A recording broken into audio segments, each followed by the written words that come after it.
Hello, good now to you, those of you who may be watching whenever and however and whoever you are. My name is Ryan Erickson. This space is Riffing with Ryan. And today on this show, we're going to do another episode in the series that we're calling This is an Agile Coach. Because for a while, as you may know, we've been talking about this whole deal. No such thing as an Agile coach. Well, okay, no such thing as an Agile coach. Maybe some folks don't agree with that. So those Agile coaches that I know I've asked to kind of come in and say, hey, this is what I think it is, and this is what I think it is, so we can have that conversation going into the future. And today, my guest is someone who I don't know terribly well, but who was highly recommended to me by a friend of mine to get to know. And I've really enjoyed talking with IainMcKenna, who I'm going to bring on the stage right now. Hello, Ian. Hi. Well, if you wouldn't mind, regale those who may be watching with the tale of who you are, what you do in a minute or two. Okay, so I'm IainMcKenna. I'm based in the UK. I've been involved in Agile software development and Agile product delivery since before the days of Agile.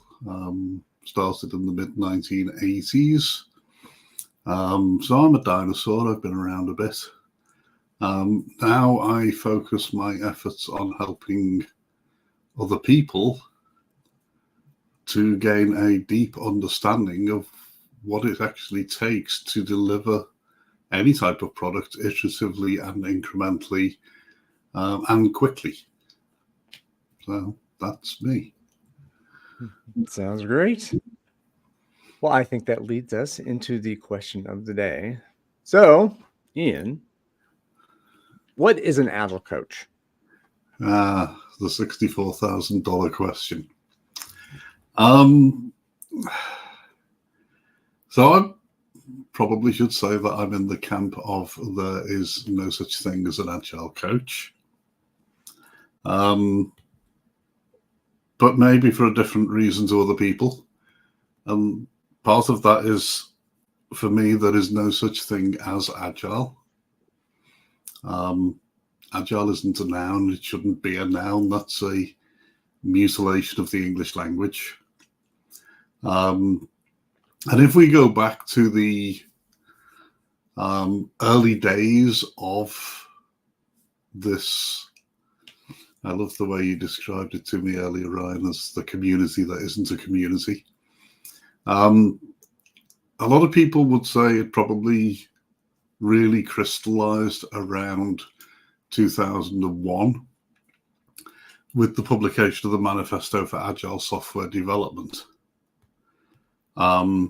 So there is such a thing as Agile software development, and there has been since before the Manifesto. But there's no such thing as Agile. So we could have people coaching people in Agile software development. There is Agile product management, there's Agile product development, there's Agile product delivery. These are just ways. Agile is just a describer of a set of behaviors that are used when doing some work in a particular domain. So for anyone to coach effectively, to me, they actually need to have an understanding of the domain of the work that the work is being done in. So if we're going to coach people in Agile software development, then as coaches, we need to understand Agile software development. If we're going to coach people in product management, then we need to have domain knowledge of product management so that we can coach effectively. So there's lots of different branches where coaching could be a useful strategy or tactic to use. But it's certainly not the only one. And over the years, we've had this sort of proliferation of people calling themselves agile coaches who, quite frankly, have no domain knowledge of the domain that the work is being done in, that they are trying to coach people. People seeing this as some sort of easy way to make money because there was an insatiable demand for agile coaches. And there's been a long-running joke about how do you become an agile coach. Log into your LinkedIn profile, edit your profile, change your title to say agile coach, and bang, there you are, you're an agile coach. Without that domain knowledge, it's very hard to be effective. And only using coaching even as your default stance, is not helpful when people don't understand these ways of working. People need to be taught, they need to learn. They're not going to do that through the default coaching approach of asking powerful questions. If I asked somebody who's learned to write software in a very ineffective and inefficient way, and I started asking them powerful questions about how they could write software in a better way, they wouldn't get it. They wouldn't know because they don't know the practices and the techniques. They have to learn those things first. And yeah, I get this. Agile coaches do more than just coach.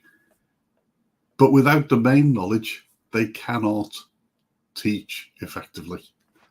And I actually spend a lot of my time now undoing the work of the harm done by some of these agile coaches. So, yeah, if you're going to coach somebody, it's like you need to have knowledge about the domain that you are coaching in.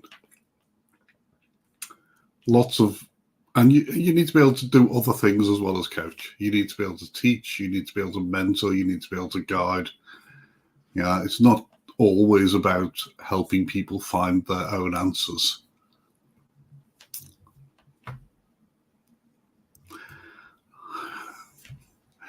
How's that? I think that's great. Thank you for putting that out there in the space, in the sphere. So at this point, let's go into, again, a little deeper. The work domain's important, right? So I mean that's the theme. I think this. I abhor the whole A versus B. I'm right, you are wrong. I mean it's more complicated than that, and that's, I think, what you say, and that's what all the folks have been saying in all of these discussions. And also there's this sense of frustration. Maybe this is with where you are, and Marcelo and the folks, like that. There are folks here who come in who, how dare you come in here and try and help a software team when you don't know about software? And well, I actually had somebody attend one of my advanced courses recently, and he said to me, because one of the modules is about coaching, and he said to me, please, please, please do not talk about coaching. I have had so many bad experiences with agile coaches. And okay, can you see what did he describe what those experiences were?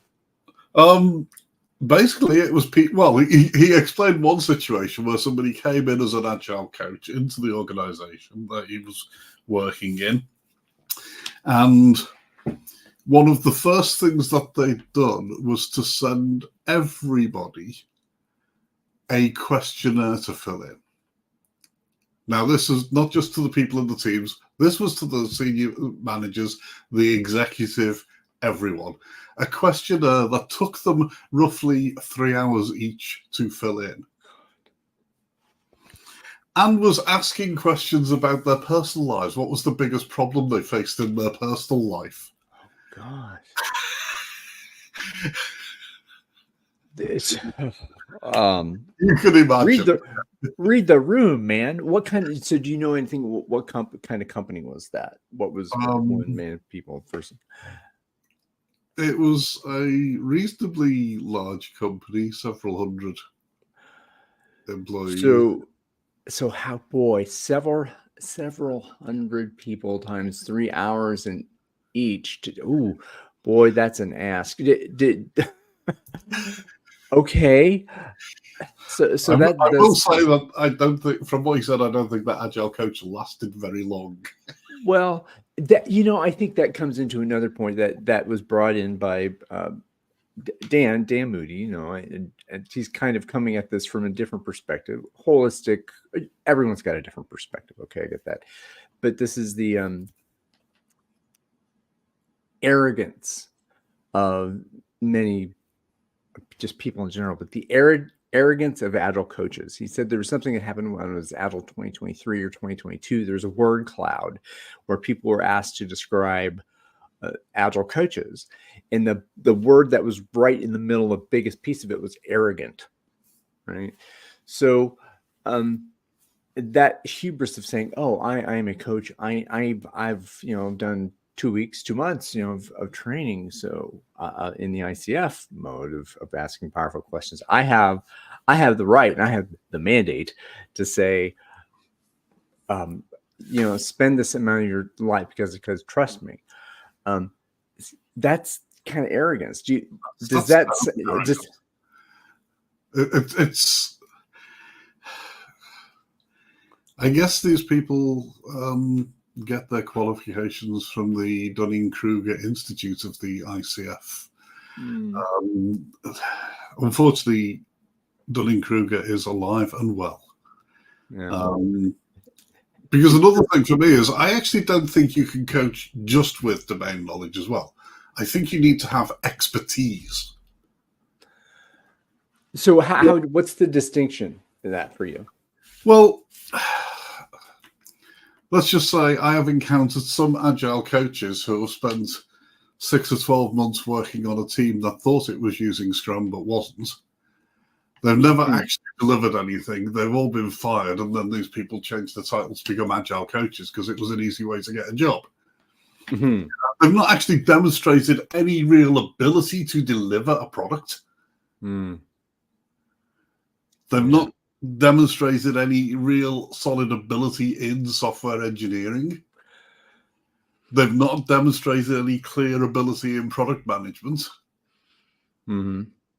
But they can still call themselves an agile coach, and they'll claim domain knowledge and expertise, often way beyond what they actually have.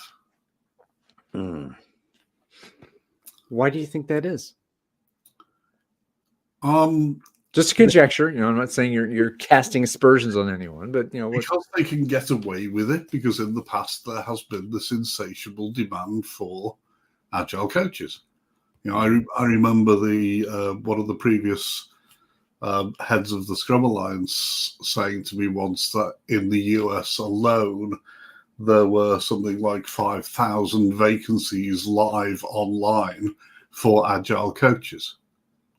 This is going back a few years, so obviously the market's changed a lot since then.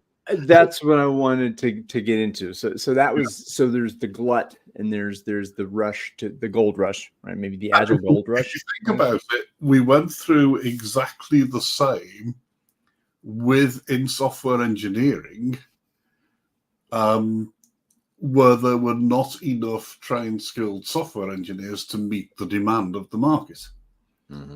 The answer in that case, or one answer that was employed in that case, was to hive off bits of software engineering that required lower skill, like testing and business analysis and things like that, and create separate roles for these things, which negated the complexity of software engineering in that a lot of people talk about software engineering as knowledge work, but it's actually knowledge creating work as well.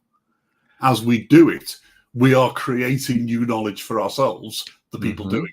We're creating a better understanding of the problem that we're trying to solve. We're learning how to solve the problem. And this is why technical practices like refactoring are so important, because when we initially write a piece of code and get it working, we've just learned how to solve a problem. We haven't solved it in the optimum way. So by getting that understanding of how to solve the problem, we can invariably see a better way to solve it immediately. And we should go back and do that, because Otherwise, we leave behind this horrible thing called technical debt, which, again, people talk about but don't really seem to understand what it is. And it's a deviation of our implementation of our solution from our understanding of the problem. It's I think there's a word for that too, is cruft. I think we've talked about that too. That kind of that detritus from what the work has been done. You just kind of leave, I don't care about that stuff, So, so the problem in software engineering was solved by hiving off different parts of the knowledge creation to different people, which actually means that there's always some knowledge that gets lost because it's not considered significant enough to transfer, which increases our risk that we do the wrong thing. Yeah. Coupled with the ambiguity of language.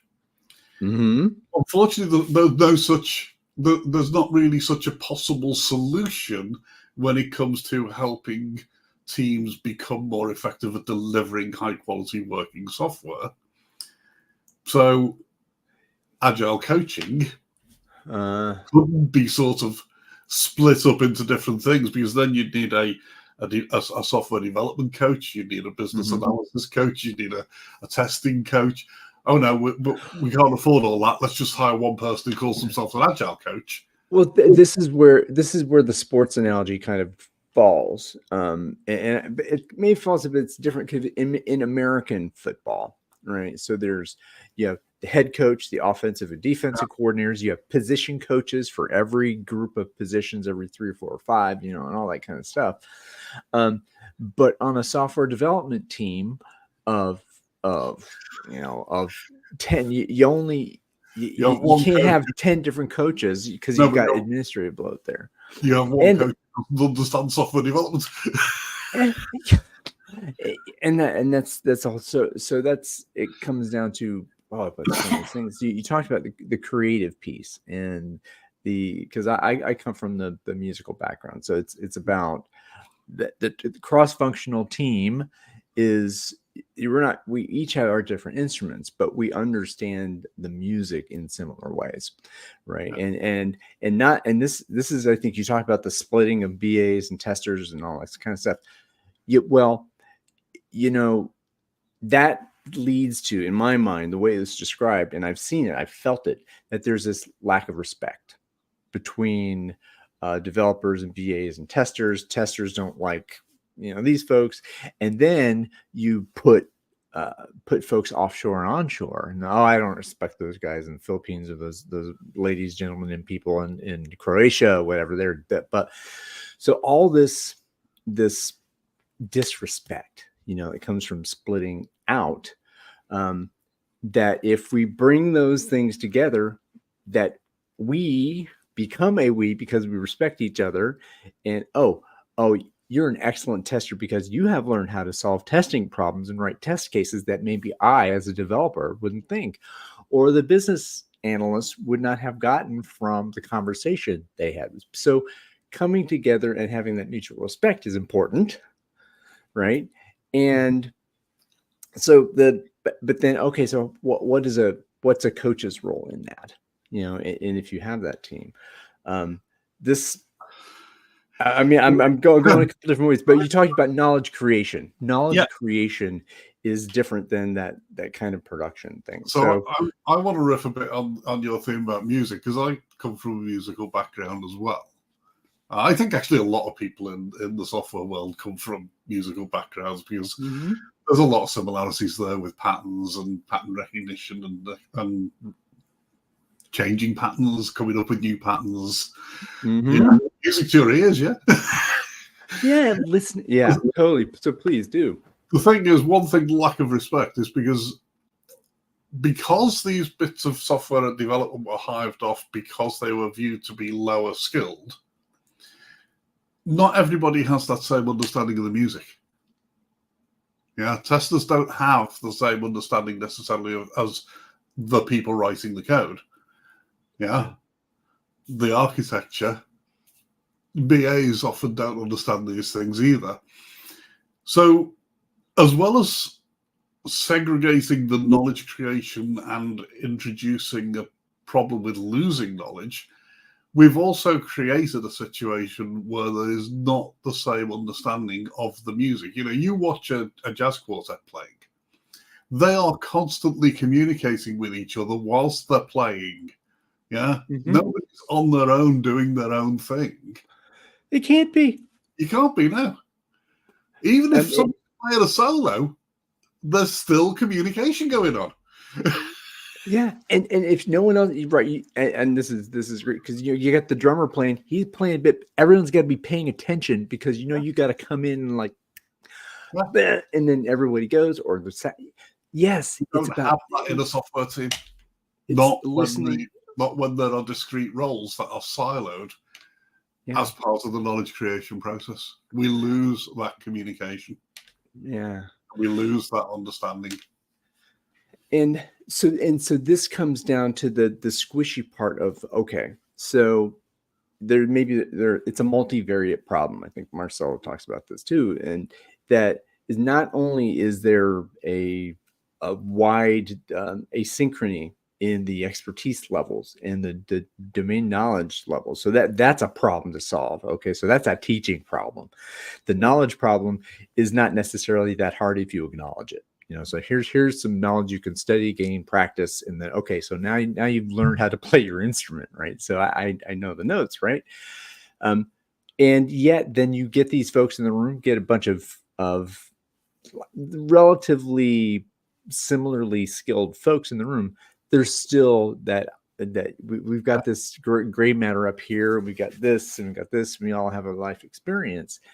Then so that becomes a place where we need, if we're having a collaboration problem, that's where the coach comes in. Bingo, right? And that's when is this person kind of not in sync? Are they there? Is that an individual problem? Is that a duet problem? Those two people? Is that 3? Is that 4? Is that some other thing? But that, to me, that's the job that someone they're an observer, they're a listener, they're listening like nobody else's business and observing and doing that hard work. But they have to understand what they're hearing. Exactly. And that's where the domain knowledge becomes critical. Yeah. Yeah. It's not good having somebody somebody who doesn't understand music trying to conduct an orchestra. What are they going to do? Yeah. Just stand up there and wave their arms. And stand there and wave their arms and ask powerful questions. Sorry. And then the players in the orchestra are like, "Who is this bozo up there?" Exactly. And then they'll put on a face. If they're hired to be if they're a highly paid bozo, you have to put on the face and say, "Oh, thanks, bozo."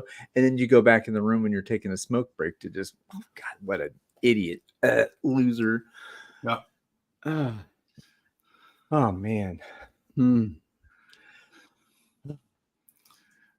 Wow. So we could go quite a bit longer, I think, on this topic. So in this, and I have to go into the music thing with you at some point, but we can maybe do that when we pop out into the green room. So on the third part of this little deal, I'm exploring this idea of dangerous questions. Right? What's a kind of question that that you really can't answer in public for fear of reputational damage and risk and hurting somebody's feelings who you don't know, but you really have a curiosity about this issue. So I would consider that a dangerous conversation, right? So I'm exploring ways to have people come together and have those kind of conversations in the hope that, togetherness and kind of this deep bonding of, hey, we're in this together, that can happen. So on that note, within this community that is not a community, what is the dangerous conversation that you want to see happen? I'll let you riff on that. Ooh. Now you throw me in the deep end there. Sorry. Is this... I think I need a little bit more context. So is this a question for asking an agile coach, or the question generally to ask anybody in this? I would keep the community.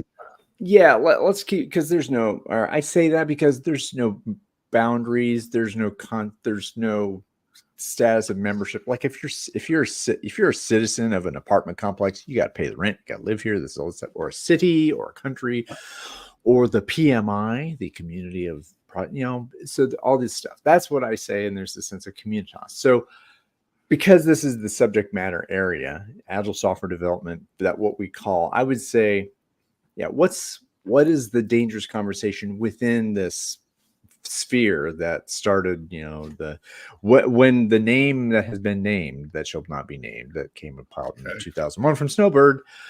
What's the conversation that you want to have happen that feels dangerous with some reputational risk? Does that help with the context? Yeah. My first thought is probably, when was the last time you got fired and why? Or who did you really piss off by doing what you believed was the right thing? And what was the outcome? I like it. So that session, I'm probably going to have a segment of those all together, because I'm going to ask that question. We'll see what happens with that. The reason I say that is because I often say to trainee Scrum Masters that if you're not willing to be fired, you're not ready to be a Scrum Master. Yeah. Oh. And I said that once at a Scrum Master meetup in South Africa, in Cape Town. Somebody that I know rather well there tweeted it, and it caused an absolute shitstorm on Twitter. And there was one guy in particular that tweeted a reply to her, having clearly looked up my LinkedIn profile. Yeah. And his response was, "There speaks somebody from a position of privilege." Of course. Now, my first thought was, hey, you don't know me, you don't know my story. Yeah. Well, and then define privilege, right? So what kind of privilege? I am in a position of privilege in many ways. I'm a CST. I'm financially independent. I don't actually need to work right now, which puts me in a very fortunate position compared to a hell of a lot of people these days. I'm a white middle-aged man. Of course, I'm privileged. But my response to him was, it's probably not the privilege you expect. It's the privilege of having been fired 6 times for doing the right thing. And as an example of one of the right things, I was working for a retailer. We had put in a credit card authorization system that was fault tolerant, load balanced, completely resilient. 2 different sites mirroring each other, each capable of taking the full load for the business. Diverse network routing into each site. So the whole thing was set up to be completely resilient. And the illustrious IT director told me that it had to be moved to run on the company's mainframe. A platform that was not actually supported by the vendor. He told me I had to go and tell the vendor to port their software to run on the mainframe. So what this was like a Unix platform or Windows? We got Unix, and he wanted to run it on IBM OS 390. Just willy-nilly. Yeah. But not only that, the company's mainframe had actually been down 6 weeks before that. It'd been down for 3 weeks because of a storage problem that IBM couldn't diagnose. Now, you imagine 85% of the time of the store, of both the store and mail order business, was paid for by credit card. Oh, man. Imagine being down for 3 weeks and not being able to take a credit card payment. And that's the platform you want to put your resiliency. The director wanted to move it onto, but I just told him I would not do it. Yeah. That was one of the things that led to me being, well, they didn't technically fire me. I was made redundant. Yeah. And this was a direct hire position at that point. One of the Yeah, one of the employable. That's what made you unemployable, right? One of my last direct influence situations. Oh man. Oh, so that other thing. I've heard this somewhere, but I know I heard it from James Copeland before about that. If you're not willing to be fired, you're not going to be a good Scrum Master, because that's this idea of talking truth to power. I mean, you actually think how much information gets filtered to execs because people don't want to give them bad news. Yeah. The same company, actually, I had a really good relationship with the chief exec. He asked me to develop a new system for the stores for a particular type of sale, which was a very heavily manual process and a complicated process. So the store staff sort of shied away from promoting that line of products.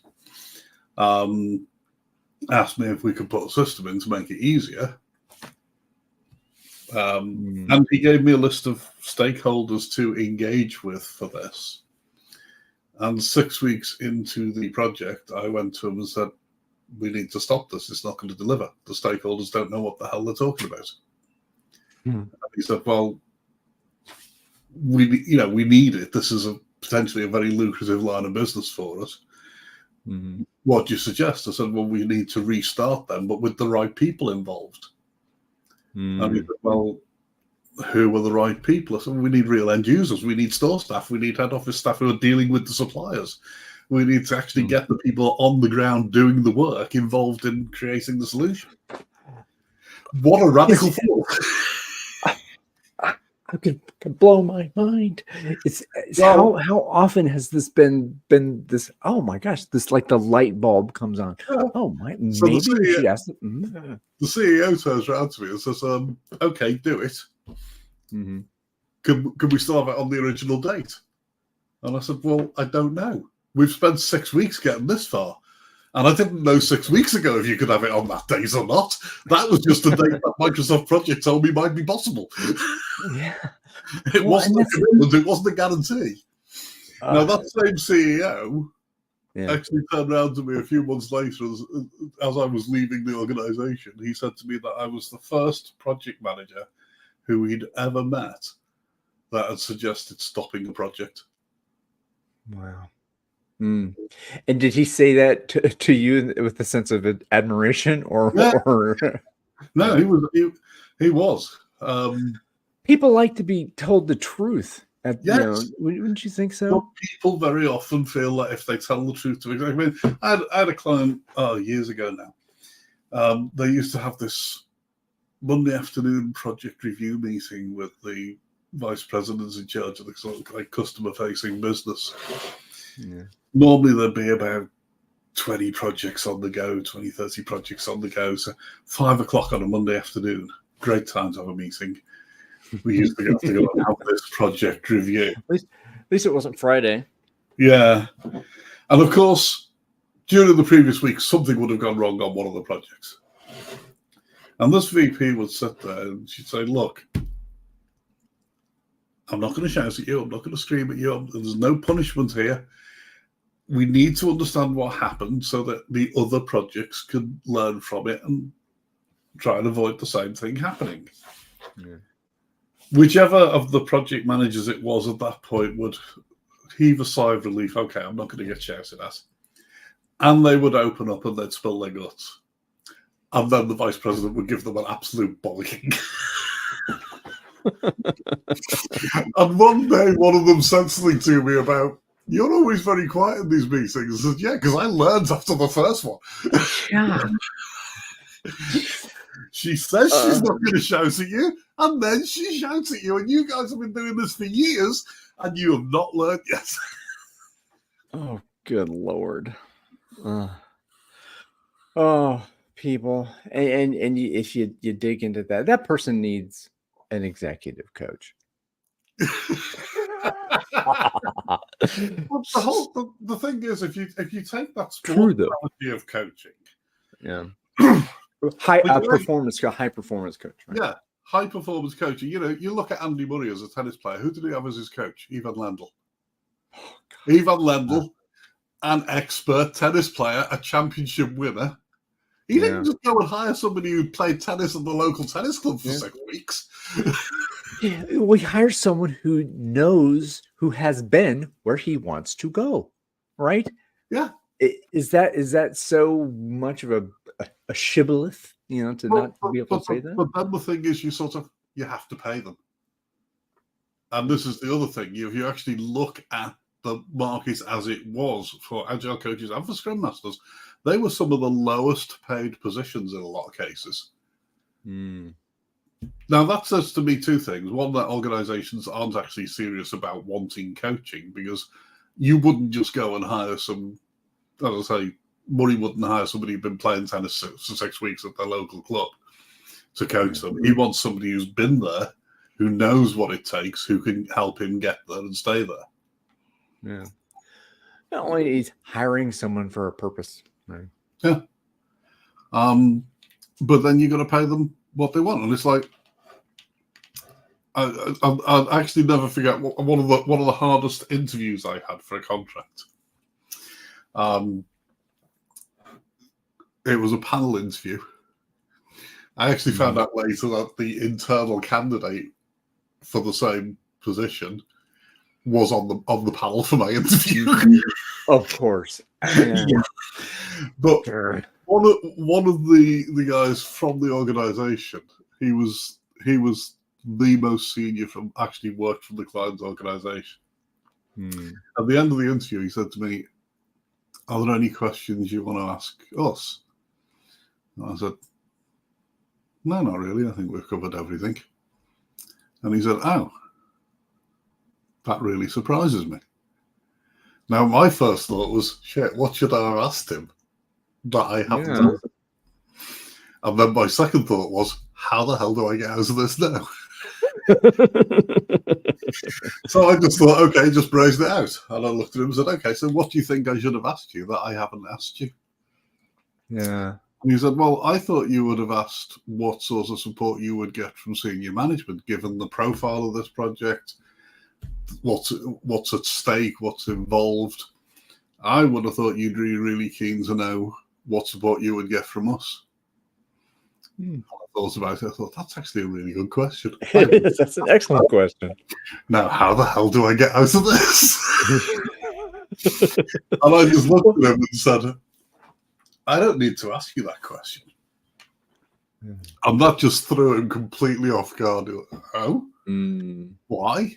I said, well, for one thing, the person who introduced me explained the sort of critical nature of this project, how important it was, what was at stake, what the ramifications were with the parent company if it failed. So I already know about the criticality of the project. And the reason I don't need to ask you that question is because you're talking to me about it.